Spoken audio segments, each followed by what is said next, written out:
네,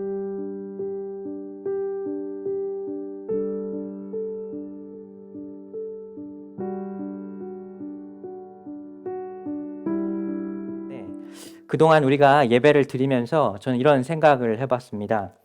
우리 교회에 아무래도 어린 자녀들도 있는데 우리가 너무 자녀들에게 이 자녀들이 소외될 예배 시간만큼은 이 자녀들이 좀 어떻게 보면 예배에서 소외되는 것 같아서 오늘부터는 우리 아이들에게 잠깐이나마 전할 수 있는 짧은 우리 메시지를 전하려고 합니다. 어른들이 나눌 메시지와 아이들이 나눌 메시지가 비슷한 부분이 있지만 또 우리 아이들에게 전해지는 또 메시지가 있기 때문에 그래서 오늘은 5mm이라고 나왔죠, 주보에. 그래서 5-minute message라고 해서 우리 교회의 카이리, 로이, 온유, 우리 지금 우리 자고 있네요. 우리 아이들까지 있는데 우리 아이들 잠깐 앞으로 나올 수 있으면 여기 잠깐 나와서 우리 아이들 위해서 잠깐 제가 5-minute 메시지를 전하도록 하겠습니다. 카이리하고 로이, 온유만 우리 아이고 우리 자는데 어떻게 나올 수 있겠나? 아이고 그래. 잠깐 여기 앞에 이렇게 서주면 이렇게 서 있을래? 편하게 이렇게 이렇게 서 있으면은 목사님 나를 봐야 돼요. You guys can look at me. So I have just a quick message. So today's scripture reading comes from book of Exodus chapter 12. So I'll read it for you, this message. It's the Passover sacrifice to the Lord who passed over the houses of the Israelites in Egypt and spared our homes when he struck down the Egyptians. Exodus 12 and 27. So the story goes like this. Kyle, Roy, 온유, 잘 봐봐요. The story happened many years ago when Israelites were slaves in Egypt. So they prayed to God, God help us, deliver us. Finally, God decided to appoint Moses, and through Moses, now they are about to be delivered. But there was one condition, one punishment for the Egyptians, because they didn't follow God's command. So they would not let people go. So there were 10 plagues came into the land, but the last one was to put blood on the door frame in each household. When they put the door frames, the blood of the lamb, the angel of death, will pass over their houses. That's why we call that day Passover. So in the Passover night, Jewish people had a very special meal. Can you guys see the picture over there? That's a very special meal. Even now, every Passover night, they actually eat this meal. And each one has a meaning. I'll just give you briefly, there's two of them because we don't have much time. The first, you can see there's a bread in the middle. We call that matzah. Kairi, Roy, Onyu, can you repeat after me? Matzah? Matzah is unleavened bread. So anytime we go to bakery, there's a bread, but that bread was used by small, tiny dough. So you need that dough because in order to be baked. But they didn't have time because they were in a hurry. They need to leave this land. So they actually made this food. It's like a bread, but they didn't use any dough. So it was a very special bread, unleavened bread. I don't know if you guys can see another green. There's a lettuce. Lettuce has this is not just any lettuce. It has a bitter taste. It's bitter. 카이리하고 로이, do you eat lettuce? 안 먹어? 온유는 안 먹잖아, 그치? lettuce는 쓰잖아. It's bitter. That actually reminds them the harsh work they went through their 430 years in Egypt. So we must remember this special blessing, the Passover night. So I hope all of you remember today as a special day as well. So today I have a very special gift. This is actually the matzah. 여러분도 이따가 점심시간에 제가 이걸 드릴게요, 하나씩. 이게 유대인들이 지금까지도 먹는 이 6월절 음식입니다. 그래서 마짜라고 하는데 여기에는 그 누룩이 들어가지 않았어요. 그리고 이 열을 사용해서 구워서 만드는 건데 이게 제가 아마존으로 미리 주문을 해놨습니다. 그래서 이렇게 나와요. 6월절 음식으로 이렇게 팝니다. 그래서 우리 아이들한테 조금씩 먹어보라고 할게요. 자, 좀 먹을 만큼 조금씩만 가져가. 너네가 먹을 만큼만. 먹어봐 한번. 괜찮아, 먹어봐. 어때? 맛있어? 좀 다르지? 일반 빵집에서 빵이랑 먹는 거랑은 다르지? 우리 리아미는 자니까 줄 수 없겠네. 아무튼 우리 all of you, I hope you remember that what they went through and who we are as Christians to remember this day. Okay? 우리 잠깐 우리 아이들 위해서 제가 잠깐 기도할게요. Let us pray. God, I pray that all of us, that especially our children and youth, they may grow in faith and let them truly know that your love and grace. As we remember the Passover night, let your love and grace go through all of our lives. And I pray for each one of us, Kyle, Roy, and Onyu, and Liam. I pray that all the blessings upon them. We pray all this in Jesus' name. Amen. 오케이, 이제 들어가서 앉아있어. 여러분도 이따 점심 때 제가 이 맛자 많이 사왔으니까 한번 그래도 언제 이런 거 한번 먹어보겠어요. 그래서 한번 먹어보시고 또 그 의미를 한번 생각해 보시기를 바랍니다. 내일이 6월절입니다. 그래서 6월절은 유대인들에게 굉장히 특별한 날이죠.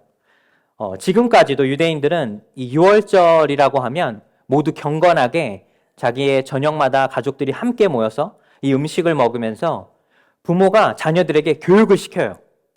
우리 기억하니? 우리 오래전에 우리 선조들은 이 애굽 땅에서 종살이 하면서 이렇게 고생했어. 이 음식을 하나하나 먹을 때마다 우리가 어떤 민족인지, 우리가 어떤 사람인지 늘 기억해야 한다. 그게 참 놀랍지 않나요? 영적인 교육을 시킴으로써 자녀들이 자라나서 그 다음 세대까지 이 은혜가 전해지게 된다는 사실입니다. 여러분, 우리가 늘 기억해야 할 것이 있어요. 바로 오늘 우리에게 주시는 하나님의 은혜입니다. 6월절 기간을 준비하고 또 하나님의 은혜를 기념하면서 우리 하나님께서 주신 우리 은혜를 한번 서로 인사하고 나누는 시간을 가져보길 원합니다. 좌우 앞뒤로 한번 이렇게 인사해 보겠습니다. 오늘 주신 은혜를 기억합시다. 우리 이렇게 한번 인사해 보겠습니다. 오늘 주신 은혜를 네, 오늘 주신 그 은혜를 기억하시는 여러분의 삶이 되시기를 축복합니다. 예전에 제가 교회에서 사역할 때 이런 일이 있었습니다. 주중에 저는 보통 교회에 가서 이제 교회 업무를 보곤 하는데 하루는 어떤 분이 교회에 찾아왔어요. 그래서 벨을 띵동 누르게 되는데 보통은 뭐 광고나 아니면 그냥 쓸데없는 일들이 대부분이라 별로 신경을 쓰지 않으려고 했는데 또 다시 벨을 누르게 됩니다. 그래서 혹시나 해서 누군가 보니까 한 백인 중년 정도 되는 백인 여성이었어요.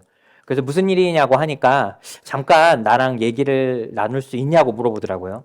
좀 망설여지긴 했는데 그래도 들어오라고 해서 잠깐 이야기를 나누게 됐습니다. 근데 그분이 이런 이야기를 했어요. 우리 어머니께서 내가 아주 어렸을 때 이 교회를 예전에 가족들이 함께 같이 다녔습니다. 그런데 이제 어머니가 몇 년 전에 돌아가시고 가족들이 다 뿔뿔이 흩어지게 되었습니다. 그 이야기를 듣는데 뭔가 좀 마음이 좀 뭉클하더라고요. 어떻게 보면 예전에는 미국 백인 교회였다가 이제는 한인 교회가 됐어요. 더 이상 미국인들은 그 교회에 존재하지 않았습니다. 좀 마음에 안타까운 마음이 들기도 하고 뭔가 추억이 있나 보다라고 그 이야기를 하게 됐는데 그때 그분이 이런 이야기를 했습니다. 얼마 전에 돌아가신 어머니를 좀 기념하는 헌정 예배를 우리 가족들이 이곳에서 드릴 수 있을까요? 부탁하게 된 것이죠. 그 이야기를 듣게 되었을 때 교회에 그 이야기를 하게 되었고 날짜를 정해서 가족들이 다 모였어요. 가족들이 다 모이니까 한 80명 정도 되더라고요.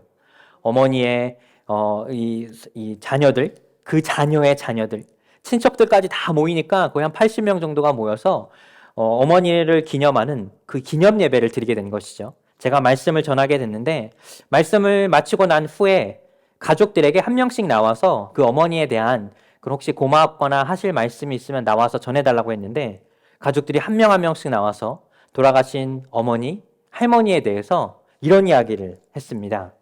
우리 어머니는 너무 친절한 분이셨어요. 우리 할머니는 우리들을 너무 이뻐해 주셨어요. 늘 우리를 위해 희생해 주셨어요. 이런 이야기를 가족들이 한 명 한 명씩 이야기를 하면서 웃기도 하고 또 누군가는 울기도 하고 했습니다. 근데 그런 걸 쫙 지켜보는데 저도 마음의 한켠이 굉장히 뭉클해졌습니다. 생각해보면 우리 너무 바쁜 인생을 살고 있지 않습니까? 오늘 하루가 어떻게 지나갈지 모를 만큼 우리는 인생에 수없는 쉼표를 찍으면서 어느 순간 인생의 마침표가 찍을 때가 오게 되었을 때 사실 우리가 그렇게 준비된 사람들이 과연 있을까요? 누군가는 인생의 마침표를 찍는 그 순간부터 사람들에게 잊혀지게 됩니다. 아, 그런 사람이 있었었나? 그런 분이 우리와 함께 했었나? 그런데 또 누군가는 살아남은 사람들에게 그들의 마음에 깊은 사랑과 은혜를 남기게 되었다는 것이죠. 가족들은 돌아가신 어머니를 기억했고 그 기억하고 있는 어머니의 기억을 통해 그 죽음 이후에 그 삶을 은혜를 경험하고 있었다는 사실입니다. 사랑하는 여러분, 우리도 언젠가 인생의 마침표를 찍을 때가 있겠죠? 그럼 우리 인생의 마침표를 찍는 그 순간, 그 이후부터 과연 누가 우리를 기억해 줄까요? 우리에 관하여 어떤 이야기가 나오게 될까요? 우리의 신앙생활은 바로 돌아가신 예수 그리스도의 그 은혜를 기념하고 기억하고 그 부활의 감사를 우리 삶에 함께 한다는 사실을 늘 기억한다는 사실입니다. 하나님은 예수 그리스도를 이 땅에 보내셔서 예수님은 죽으셨고 부활하셨고 지금 우리와 함께하지 않지만 그 예수님의 은혜와 사랑이 지금 우리 삶을 영향을 끼치고 우리의 마음을 움직이는 것, 그것이 바로 신앙이라는 사실이죠. 6월절은 유대인들에게 굉장히 특별한 기간이었어요. 왜냐하면 하나님의 그 크신 은혜를 도무지 잊을 수가 없는 것이죠. 그래서 신명기 16장 1절의 말씀을 보시면 이렇게 자녀들에게 꼭 말해달라고 이렇게 이야기를 했습니다. 우리 신명기 16장 1절의 말씀 같이 한번 읽어볼까요? 아비보월을 지켜 내 하나님 여호와께 유월절을 행하라. 이는 아비월에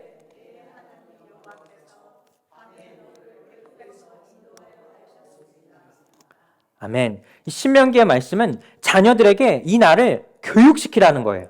꼭 기억하게 해라. 여러분, 이 부분이 너무나 중요합니다. 우리가 교육시키지 않고 자녀들에게 그 유산, 은혜의 유산을 남겨주지 않으면 우리가 남는 것이 아무것도 없다는 사실이죠. 이 땅에 와서 그냥 사라져가는 하나의 인생일 뿐이지만 우리가 그들에게 교육을 시켜주고 하나님의 은혜를 상기시켜준다면 우리가 지금 이 자리에 하지 않아도 이 자리에 없을지라도 그들의 마음에는 늘 마음을 움직이는 그 감동의 은혜가 있다는 사실입니다. 하나님 여호와의 유월절을 지켜 행하라는 사실이죠. 유대인들에게 있어서 이 유월절은 굉장히 특별합니다. 그래서 이번 주와 다음 주 두 부분으로 나눠서 두 개의 설교를 제가 준비를 했습니다. 여러분에게 도전을 드리고 또 부탁을 드립니다. 이번 주와 다음 주에 꼭 예배에 참가해 주시기를 부탁드립니다. 다른 게 아니라 이 6월절의 은혜를 우리가 함께 나누면서 우리 각자의 삶에 주시는 하나님의 은혜를 꼭 기억하기 위함이죠. 그래서 오늘 나눌 이 구약의 말씀에서 이 6월절의 의미는 이 구원의 그림자라고 할 수 있는데 구원의 모형입니다.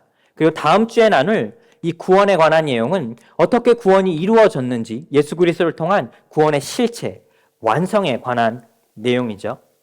그런데 우리가 이 오늘의 말씀을 이해하기 위해서는 먼저 이 유대인들이 어떤 삶을 살았는지, 왜 6월절이 발생했는지 그 역사를 좀 살펴봐야 돼요. 유대인들이 애굽에서의 삶은 정말 괴로운 삶이었죠. 근데 여러분 생각해보면 처음부터 그랬던 건 아닙니다. 출애굽기의 말씀을 보면 사실 유대인들은 애굽으로 그들의 삶을 시작하게 되었을 때는 어떻게 보면 귀한 손님으로 그들의 삶을 시작하게 되었다는 것이죠. 요셉이 애굽의 총리가 되었습니다.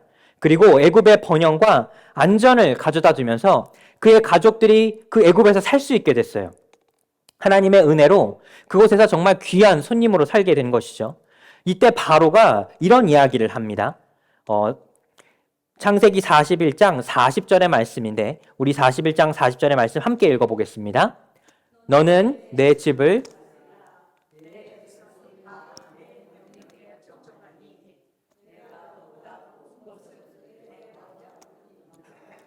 여기서 바로가 이런 이야기를 해요. 내가 너에게 특별한 은혜와 또 너에게 권력을 줄 건데 내가 너보다 높은 건 내 이 자리뿐이라는 것이죠.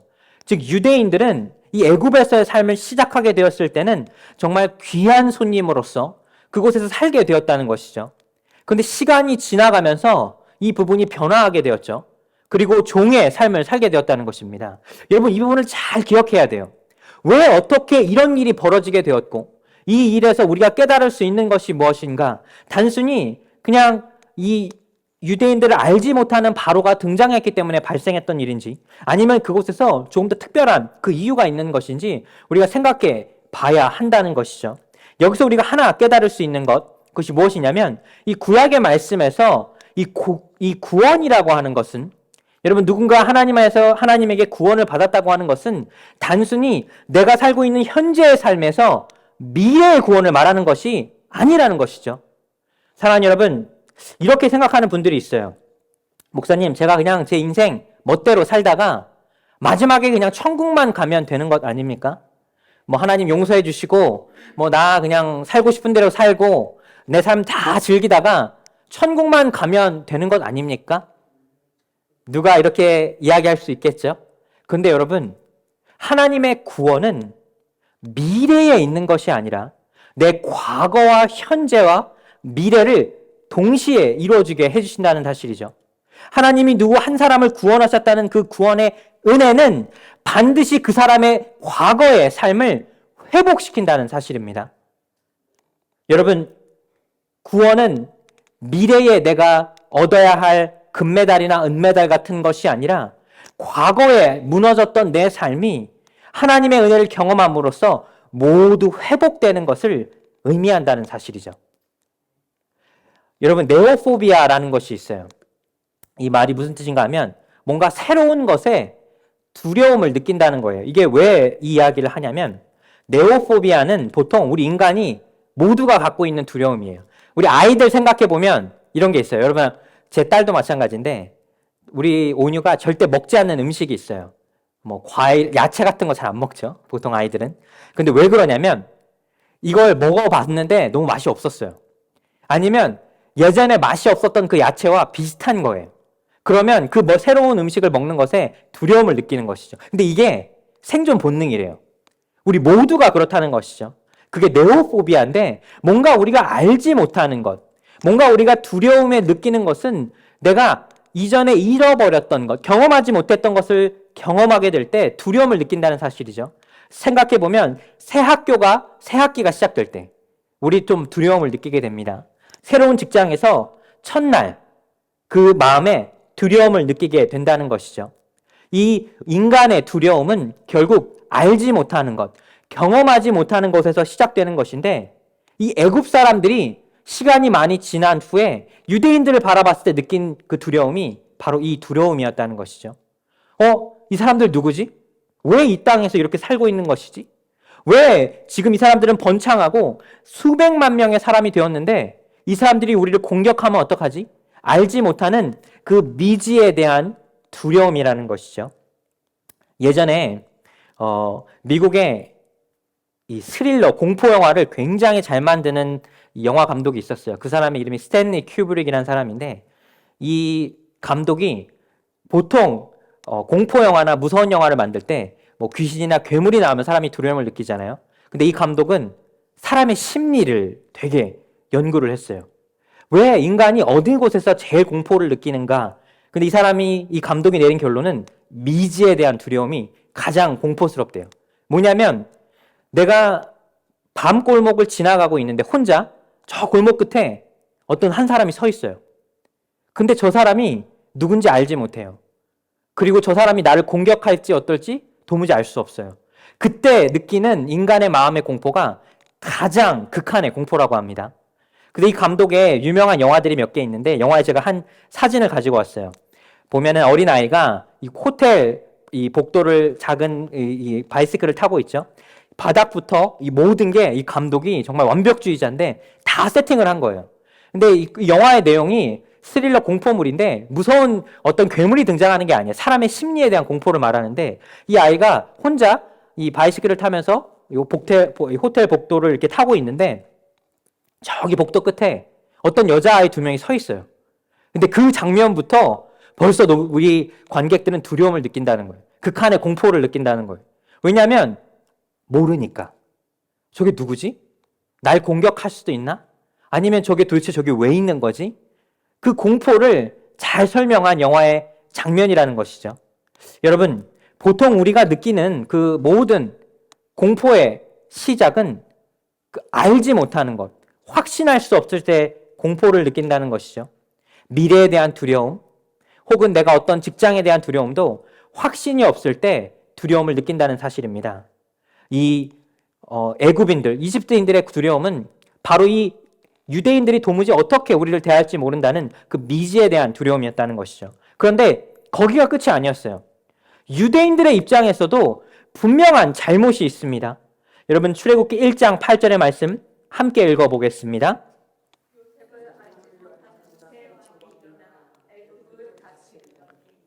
여러분, 이게 배경의 말씀인데 분명히 이 애굽 사람들은 유대인들이 두려웠죠. 그들에 대해서 알지 못하니까. 그런데 유대인들 또한 그들의 과거의 이 영적인 유산을 잃어버렸다는 거예요. 새로운 바로가 와서 그들을 이제 종으로 만들고 그들을 괴롭히기 시작하는데, 만약에 유대인들 스스로가 영적인 유산을 잘 지켜왔다면 우리를 알지 못한다 할지라도 우리가 그들에게 누군지를 설명할 수도 있는데 그들조차도 그들의 과거를 잃어버렸다는 것이죠. 유대인들은 잊혀지고 잃어버렸다는 사실입니다. 사랑하는 여러분, 왜 우리가 과거에 하나님의 은혜를 기억해야 합니까? 기억하지 못하면 잃어버리기 때문이에요. 하나님이 한 사람을 구원하실 때 놀라운 그 사람의 변화가 생기는데, 단순히 미래의 천국에 관한 말씀이 아니라 그 사람의 과거의 지난날의 모든 잘못으로부터 하나님은 회복시키시고 구원하신다는 사실입니다. 구원은 salvation, 미래에 우리가 얻어야 할 것이 아니라 과거에 내 무너진 삶으로부터 restoration, 회복되는 것이 구원의 온전한 의미라는 것이죠. 이제 유대인들은 구원을 받아야 돼요. 그런데 구원을 받기 위해서 그들이 먼저 해야 할 것은 과거를 기억해야 한다는 것입니다. 잃어버린 것. 그리고 두 번째 우리가 깨달을 수 있는 것, 우리 같이 한번 읽어보겠습니다. 구원으로 이끄는 구원의 삶. 여러분에게 한 가지 도전을 드릴게요. 여러분 주변에 혹시 교회에 다니지 않거나 다녔다가 교회에서 상처를 받은 사람들이 혹시 있으십니까? 여러분에게 담대한 도전을 드리는 것은 그런 분들을 교회로 이끄시기를 축복하여 드립니다. 여러분, 내가 어떻게 구원받은 사람인지 알 수 있나요? 구원받은 사람의 가장 정확한 증거가 있는데, 그게 뭐냐면 다른 사람들을 구원으로 이끈다는 사실입니다. 여러분, 초대교회는 전도 프로그램이 없었어요. 어떻게 초대교회에 전도 훈련이 있었습니까? 별다른 특별한 교육이 있었습니까? 한 사람 한 사람이 예수 그리스도의 은혜로 변화하게 되었는데, 그들이 나가서 그 자신의 변화된 삶을 증거하였고, 그 증거로 인하여 초대교회가 성장했다는 것이죠. 내가 만난 예수님을 전할 때 다른 사람들을 구원의 자리로 이끄는 그 삶이 구원의 삶이라는 사실입니다. 여기에 정확한 사람이 바로 모세죠. 여러분, 모세는 너무나 특별한 사람이에요. 왜 그러냐면 과거를 잃어버린 사람이었기 때문이에요. 그가 태어나게 되었을 때, 그때는 아들이 태어나거든 모두 나일강에 던져버리고 딸이거든 살려두라라고 하는 이 바로의 영아 학살 명령이 내려졌을 때입니다. 그 명령에 따르면 바로 이 모세도 죽어야 되죠. 그런데 그 생모가 기가 막히게 그 지혜를 발휘해서 모세를 이 바로의 궁전으로 가게 됩니다. 그리고 그 궁전에서 모세가 누구로 자라나게 되죠? 이 애굽의 왕자로 자라나게 됩니다. 여러분, 놀라운 은혜를 경험하게 되죠. 그는 그 왕궁에서 자라면서 다른 사람들은 누릴 수 없는 어마어마한 특권을 누리게 됩니다. 자신들의 동족인 이 유대인들은 종이 되었지만 본인은 왕궁의 왕자가 되었죠. 그런데 그가 잃어버린 것이 있었어요. 그의 과거였습니다. 하나님이 왜 모세를 택했을까요? 애굽에 수많은 사람들이 있는데 왜 특별히 과거를 잃어버린 모세를 택하게 되었을까요? 바로 모세를 통해 이스라엘 백성들을 구원하는 것이 하나님의 목표고 계획이었지만, 또 동시에 과거를 잃어버린 모세의 그 산 사람을 회복시키시고 구원시키는 것 역시 하나님의 은혜의 계획이었기 때문입니다. 모세는 지금 다른 사람들을 구원으로 이끌면서 자신의 삶 또한 구원받는다는 사실이죠. 여러분, 왜 우리가 전도해야 할까요? 왜 누군가를 교회로 이끌고 왜 말씀의 자리로 그 사람을 데려오려 할까요? 결국에는 누군가를 구원의 자리로 이끄는 그 사람이 바로 구원을 경험하고 은혜를 경험했기 때문입니다. 뉴욕 주소망교회는 그런 교회 되기를 원합니다. 여러분, 내가 있는 이 은혜가 너무 감사해서, 내가 이 교회에서 기도하는 것이 너무나 하나님 앞에 감사하고 행복해서, 또 내 주변 사람들에게 그런 은혜와 감사를 전하게 되었을 때 그들을 구원의 자리로 이끄는 그 사람이 구원의 자리로 나아간다는 사실이죠. 모세 한 사람을 통해 이스라엘 백성들은 구원을 받았지만 모세 그 한 사람도 하나님 앞에 과거를 잃어버렸지만 그 과거가 회복되었습니다. 세 번째, 우리 같이 한번 읽어보겠습니다. 죽음에로 생명의 길을 내어주는 삶.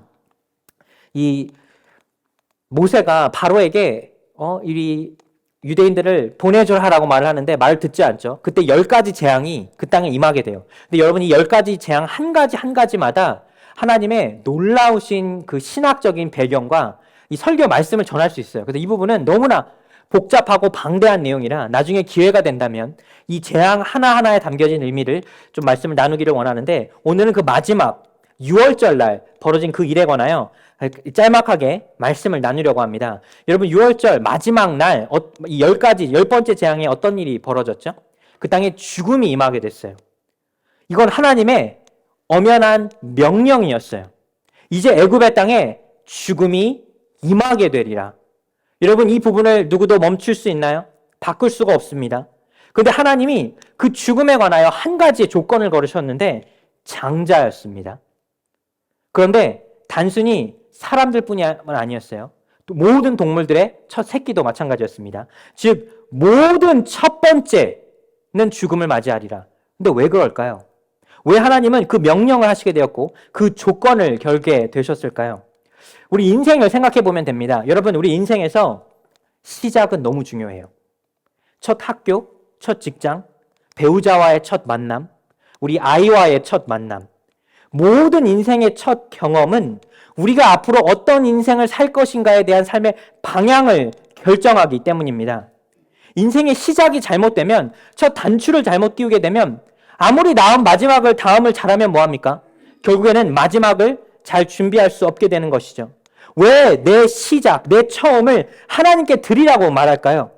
성경에서 첫 수확은 하나님께 드리라고 말씀하셨죠. 왜 그러냐면 내 처음을 하나님께 드리는 것은 내 인생의 모든 인생의 앞으로의 삶을 하나님께 드리겠다고 하는 언약과 약속이기 때문입니다. 여러분에게 좀 담대하게 말씀을 드리는 건, 예전에 제가 데리고 있던 한 학생이 너무나 신실한 학생이었어요. 근데 너무나 가난했어요. 너무 가난해서 자기가 중학교, 고등학교가 되면서 벌써 일을 하기 시작했어요. 근데 너무 가난하니까 어떻게 보면 집안에 좀 쌀도 없을 때도 있고 밥과 반찬이 없을 때도 있죠. 그래서 제가 좀 챙겨주기도 했는데 첫 직장에서 일을 하게 됐어요. 책방인데 그게 간단한 일이죠. 고등학생이니까. 첫 월급을 타게 됐대요. 주급이 아니라 월급입니다. 월급을 200불을 탔어요. 그 돈이 어떻게 보면 작은 돈이지만 이 학생에게는 큰 돈이죠. 근데 전 너무 놀란 아직도 기억하는데, 이 고등학생이 전도사님, 제가 이거 하나님께 드릴래요 라고 하더라고요. 저는 벌써 그 당시에도 믿음이 연약한 전도사였지만, 야, 너 밥은 어떻게 먹어? 엄마 뭐 반찬도 사드려야지, 병원비는 어떻게, 이런 얘기를 제가 믿음이 없이 먼저 하게 됐어요. 그런데 너무나 단호했어요. 첫 번째 건 하나님께 드릴래요. 그 말을 듣는데, 와, 참 너 대단하다. 나보다 믿음이 더 좋다라고 그렇게 이야기를 했어요. 그래서 한 주가 지나가고 이 학생이 저에게 전사님, 저 이런 일이 있었어요 라고 자기가 겪었던 이야기를 해주는데 아직도 그게 기억에 남아요. 그 첫 번째의 수학을 자기의 월급을 하나님께 드렸는데, 그 주에 누군가 길에서 차 바퀴를 이렇게 갈고 있는데 바퀴에 펑크가 나서 너무 힘들어하는 모습을 보고 자기가 나서 도와줬대요. 근데 너무나 감사하다고 할머니가 이 아이에게 돈을 줬어요. 그 돈을 줬는데 한 봉투에 돈을 담아서 줘서 안 받으려고 했는데 주니까 어쩔 수 없이 받게 됐죠. 그래서 감사한 마음으로 집에 돌아와서 그 봉투를 딱 열어봤는데 정확하게 200불이었대요. 와, 참 놀랍지 않습니까? 그 이야기를 듣는 제가 다 감동이 되더라고요. 어떻게 보면 너무 드릴 것도 없을 만큼 가진 것이 없는 연약한 학생의 작은 드림을 하나님께서 놀라운 방법으로 다시 회복시켜 주셨다는 것이죠. 여러분, 만약에 이런 하나님이 우리와 함께 한다면 우리가 첫 번째 것 믿음으로 드릴 수 있죠. 내 삶을 하나님 앞에 드릴 수 있다는 것이죠. 이 장자의 죽음을 피하는 방법이 뭐였는지 아십니까? 어린 양의 피를 흘리게 되는 것이죠. 왜 어린 양이죠? 어린 양은 아무 죄가 없어요. 그 어린 양이 죄가 없다는 건 누군가의 희생의 피를 통해서 희생을 통해 다른 사람의 구원을 이루는 분이 하나님이라는 사실이죠. 그리고 그 어린 양의 피는 각 가정마다 어린 양의 피를 흘려야 돼요. 여러분, 이렇게 생각해 볼 수도 있지 않습니까? 뭐 한 100가정이 양 한 마리만 잡아서 그 피를 발라도 되지 않을까? 아니에요. 한 사람, 한 가정의 수고와 희생의 그 대가를 하나님께서는 기억하시고 그 부분을 생명으로 갚아주셨다는 것입니다. 사랑하는 여러분, 이 6월절을 통해 우리가 깨달을 수 있는 건 바로 희생을 통해 생명의 길로 인도해 주시는 분이 하나님이라는 사실이죠. 왜 예수 그리스도가 수천 년 후에 이 땅에 오셔서 아무 죄가 없으신 예수님께서 십자가에 그 처참하게 못 박혀 돌아가셨을까? 바로 이 어린 양의 죽음으로부터 우리 구원에 이르는 그 희생의 대가가 반드시 필요하기 때문입니다. 여러분, 구원으로 이끄는 삶은 그냥 우리가 얻는 것이 아니에요. 누군가는 피 흘려야 되고 누군가는 희생해야 되는데 하나님께서는 그 피 흘림과 희생의 그 대가를 우리에게 교육시키심으로써 그 구원의 은혜가 임하게 되었을 때 이게 그냥 얻어지는 것이 아니라 희생을 통해 얻어진 것에 우리가 깊이 감사할 수 있기 때문이라는 사실입니다. 여러분이 구원의 그림자, 우리 한 가지씩 한번 다시 읽어볼까요? 세 가지인데, 첫 번째, 과거로부터 회복되는 삶. 여러분, 지난날의 모든 과거에 과오가 있다면 하나님께서 그 모든 과오를 회복시켜 주시는 은혜가 임하길 축복하여 드립니다. 두 번째, 같이 한번 읽어보겠습니다. 구원으로 이끄는 구원받는 삶. 여러분, 도전해 드립니다. 뉴욕 주소만교회 그동안 전도하자 그런 적 한 번도 없죠. 근데 여러분에게 도전하여 드리는 것은 다른 사람들을 구원으로 이끄실 수 있는 여러분의 삶이 되시기를 축복하여 드립니다. 왜냐하면 내가 너무 감사하니까. 내 마음에 은혜가 있으니까. 다른 사람들을 구원으로 이끄는 그 사람이 구원받는 사람이라는 것이죠. 세 번째, 우리 같이 한번 읽어보겠습니다. 죽음으로 생명의 길을 내어주는 삶. 예수 그리스도께서 그의 죽으심으로 우리에게 생명의 길을 내어주셨다는 사실. 그 사실을 기억하게 될 때 우리 삶에 크신 주님의 은혜가 임할 수 있으리라 믿습니다. 우리 같이 기도하겠습니다.